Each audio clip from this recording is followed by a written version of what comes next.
Bonjour et bienvenue dans ce nouveau Culturama. La prochaine fois que vous vous promenez dans Annemasse, levez les yeux de votre téléphone, déjà c'est mieux pour traverser, et observez autour de vous. Il y a des œuvres d'art de partout. Reportage. Pour une histoire rapide de l'art urbain sur Annemasse, il date des années 70, donc une petite quarantaine d'années. Ce sont des artistes locaux qui se sont emparés de cette question-là, qui sont venus voir les élus et qui leur ont fait des propositions. Depuis 3 décennies maintenant, soit au gré de sollicitations d'artistes, soit au gré de sollicitations de la ville, qui dans ses aménagements intègre ou tente d'intégrer tout équipement public une intervention d'un artiste. 3 œuvres dont j'aimerais vous parler, celle que vous avez derrière vous, qui s'intitule Glisse en surface.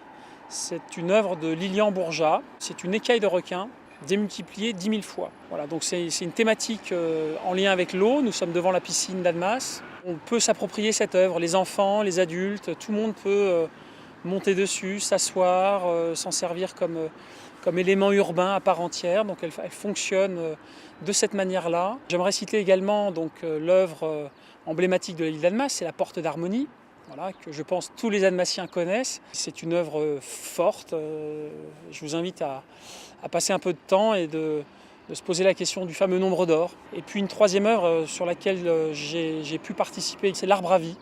C'est déjà tout un poème, tout un programme en soi, l'Arbre à vie. Elle a été réalisée en collaboration avec le théâtre de la Toupine. Voilà, donc on a fait aussi travailler des artistes locaux.